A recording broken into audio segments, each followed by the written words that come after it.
They are sure that in a real fight, Hobin could never defeat Tayun. Their leader challenges Hobin to a one-on-one fight in which both their YouTube channels are at stake. Hobin realizes that his silence has made these people too confident, but he understands that they are not as powerful as Tayun. He decides that he has to look scary just like Tayun.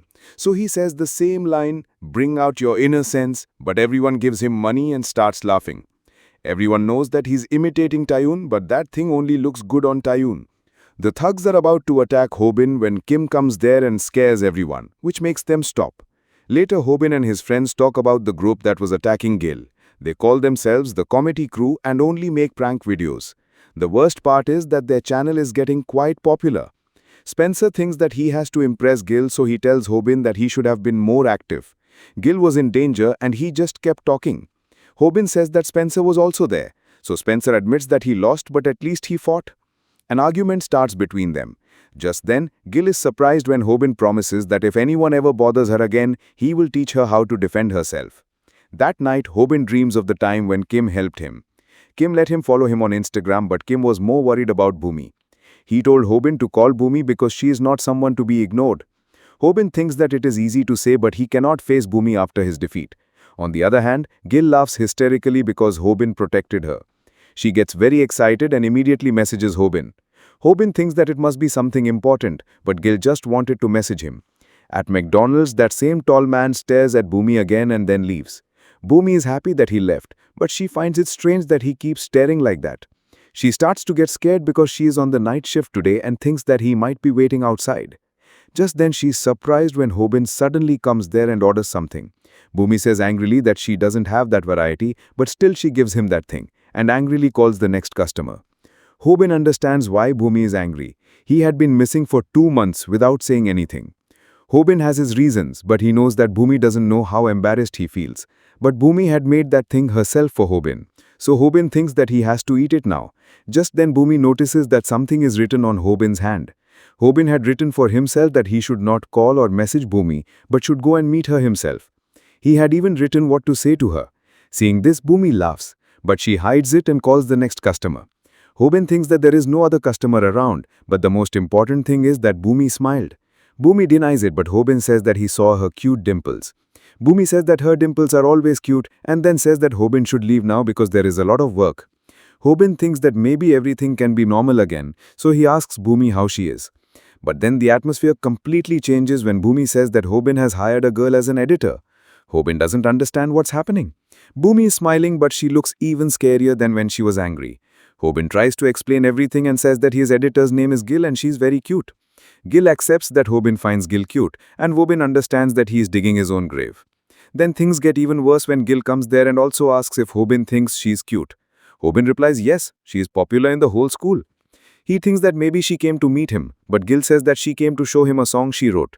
Gil attacks him, but Hobin uses his how to survive without getting hit trick. Just then Bhumi is surprised. She genuinely thinks that Gil is very cute. And even more shocking thing happens when Gil gives Bhumi a gift of ginseng and tells her that Hobin always talks about her. She says that this gift is from Hobin, but he just doesn't know how to apologize. Hobin gets nervous. Gil says that Hobin really wanted to talk to Bhumi.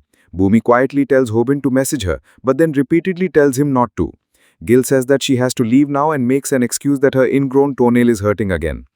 Hobin thinks that maybe Gil had come to talk about something important, but she says that it wasn't anything like that. As she leaves, she thinks about many things Hobin said and angrily kicks a pole. The next day, Bhumi is happily talking to Hobin on a message, but then a YouTube group called the Comedy Crew traps her in a prank. They reveal who they are and how they scare people with fake snakes. Then they ask Bhumi if they can post the video of her scared reaction on YouTube. Bhumi is scared and confused, but they assume that her silence means yes. Just then, everyone is shocked because a car is coming directly towards Bhumi. Hobin is watching the Comedy Crew's video. He has to admit that their videos are a little funny, but Spencer doesn't like them at all because they were the same people who were bothering Gil in the video. These boys usually apologize after the prank, and the people they prank sometimes find it funny. They also take permission from people before uploading the video. Seeing this, Hobin is surprised because they look very good in the video, but no one knows what they are really like at school. Then Hobin is shocked when he finds out that they have more than 700,000 subscribers. He jokingly says that they should also throw fake snakes at people. But Spencer explains that their pranks are not just limited to snakes. They make jokes that don't bother people and look good to watch. Then they make videos after thinking carefully. Hoban still feels that they should also try something like this. Spencer says that they should upload 3 fight videos a week, but Hoban doesn't like this idea and puts him in a choke. Gil watches the comedy crew's video carefully, especially their editing. Just then the comedy crew suddenly comes and makes fun of Hoban for being so thin. Then they also tease Spencer and say that it looks like these people want to fight. The comedy crew challenges them, but Spencer wants to hide in fear. They also taunt Gil, but then they say to leave these losers alone. They have only 19,900 subscribers. Just then Hoban says angrily, "One day we will also make our own prank video. Just you wait." But Spencer calls him a fool and says that making prank videos is very risky. Anything can go wrong during shooting. That is why most channels use scripts. But this comedy crew doesn't use scripts, so they can have problems if something goes wrong. At the same time, Hoban gets a message from Bhumi and gets happy. But when he reads the message, he is shocked. In the hospital, Bhumi tells Kim that she was almost hit by a car. The comedy crew pranked her and she fell, which sprained her leg. They also asked her if they can post the video. She somehow just survived. Kim is shocked to hear this, but Bhumi says that what felt worst was when she was scared for her life, and at that moment the comedy crew was just making a video and laughing. Then Hoban arrives at the hospital in anger, knowing that the comedy crew was laughing at that accident. Bhumi tries to calm him, but Hoban just apologizes. Then he sends her a message and says to forgive him because he couldn't get to her first. Hoban tells her to rest, and to Bhumi's surprise he leaves. Bhumi tries to stop him, but all that is going through Hoban's mind is that he wished he could have said all these things to her face. His last message is that he is leaving for now because Kim is with her. After this, Hoban tells us that there is an unsaid rule among losers that they never mess with a powerful fighter. Now Hoban realizes that he doesn't need to worry about new content because his next target is very close. He tells his team that the time has come and everyone gets ready.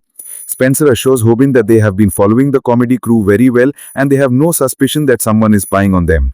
Hoban had overheard them talking about $13,000. Then Spencer says that Hoban is only worried about money.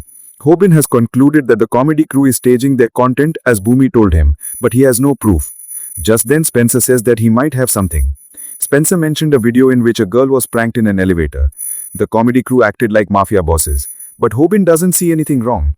In the video, the girl was crying in fear, but Spencer says that this was the way they deceived the audience. He sees something wrong with the elevator button. The video was more than 2 minutes long, but Spencer thinks that it doesn't take that long to go up a 7-story building. This was all fake, and it becomes clear that the girl only pretended to press the button. Now Hoban understands that this is quite obvious. Spencer explains that if the content is funny, people often don't pay attention to the details. That is why many new YouTubers take advantage of this. They hire actors to stretch their content, like another comedy crew video where the police were called. Spencer asked the real police and they told the truth that the police were sent that day because the comedy crew had said that they had seen a wanted criminal. It is clear that they are faking their content.